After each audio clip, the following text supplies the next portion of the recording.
কেমন আছেন বন্ধুরা? আশা করি সকলেই ভালো আছেন। আমার নতুন ব্লগে আপনাদের সকলকে স্বাগত জানাই। হ্যাঁ, আজকে দেখুন এটা কি পাতা বলুন তো? অনেকেরই পরিচিত, আবার যারা চেনেন না, এটা হচ্ছে খারকুন পাতা। হ্যাঁ, খেতে কিন্তু খুব সুস্বাদু হয়। যারা খাননি তারা কিন্তু একবার বানিয়ে দেখতে পারেন, ভীষণ ভালো হয় খেতে। তো আজকে এই খারকুন পাতারই একটা রেসিপি আপনাদের সঙ্গে তুলে ধরবো। আর এই খারকুন পাতাটা কিভাবে বানাতে হয়, সত্যি কথা বলতে আমি প্রথম আমার শাশুড়ি মার থেকেই শিখেছিলাম। তো কিভাবে বানাবো চলুন দেখি। একটা পাত্রে কিন্তু প্রথমে জল দিয়ে আর তাতে সামান্য লবণ দিয়ে একটু ফুটিয়ে নিতে হবে। আর খারকুন পাতাগুলো কিন্তু আমি ভালো করে ধুয়ে পরিষ্কার করে নিয়েছি।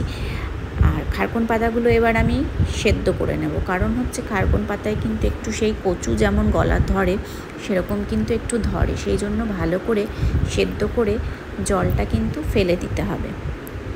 কিন্তু আমরা যেগুলোকে ভাবি যে ঝামেলা রান্না বা কচু খাবো না বাবা, গলা ধরবে, কিন্তু বিশ্বাস করুন যদি রান্না করা যায় ঠিক মতন তাহলে কিন্তু অসাধারণ হয় খেতে। এবার নিয়েছি রসুনটা আমি একটু বেশি নিয়েছি, আর কাঁচা লঙ্কা আপনাদের স্বাদ মতো নেবেন।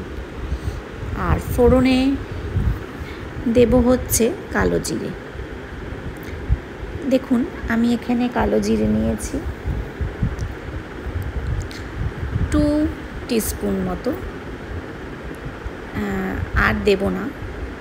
আমার মনে হয়েছে 2 টিস্পুনটাই ঠিক আছে, কারণ বেশি দিলে এবার যদি তেতো হয়ে যায়। তো দেখুন আমার খারকুন পাতাগুলো কিন্তু সেদ্ধ হয়ে গেছে, এবার ভালো করে জল ঝরিয়ে নেব। এখন আমাদের বাজারে প্রচুর খারকুন পাতা উঠছে জানেন, আর আমি রোজ দেখি আর ভাবি এটা কি নেব কি নেব না। তো আমি সাহস করে নিয়েই ফেলেছিলাম, কারণ খারকুন পাতাতে একটু তো ঝামেলা আছেই রান্না করা।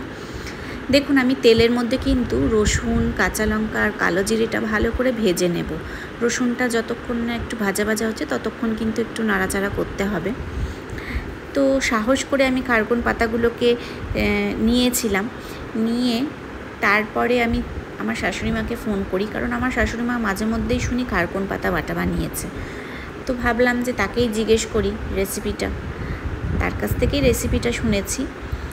আর তাকে তো টেস্ট করানো হয়নি যে কেমন হয়েছিল, তার মতনই হয়েছে কি না, কিন্তু আমার মুখে সত্যি খুব ভালো লেগেছে এবং আবার আমি বানাবো। দেখুন আমার গল্প করতে করতে কিন্তু রসুনগুলো ভাজা হয়ে গেছে। তো রসুন আর লঙ্কাটা তুলে রেখেছি, সাথে যতটুকু কালো জিরে উঠেছিল সেটাও তুলে রেখেছি। কিছু থেকে গেছে তেলের মধ্যে, তাতে কোনো কিছু অসুবিধে নেই। আপনাদের আমার ভিডিওগুলো কেমন লাগছে যদি একটু কমেন্ট বক্সে জানান। আপনারা দেখেন ঠিকই, কিন্তু একটু যদি একটা লাইক এই বোনটিকে করে দিয়ে যান খুব ভালো হয়, বা একটু কমেন্টে জানান কোনটা আপনাদের ভালো লাগছে কোনটা ভালো লাগছে না।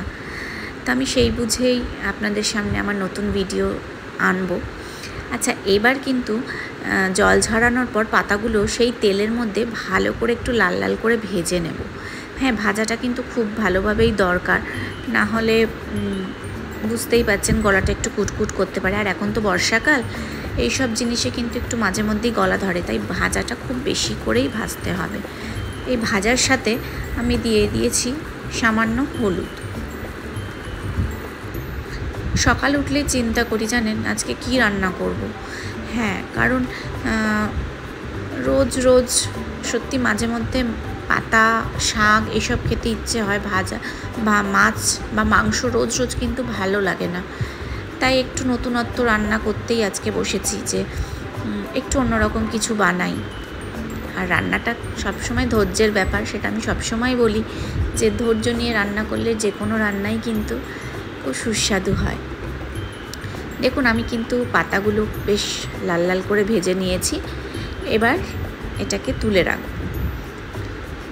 একটু ঠান্ডা হলে একটা মিক্সিং জারের মধ্যে পাতাগুলো দিয়ে দেব, সাথে দেব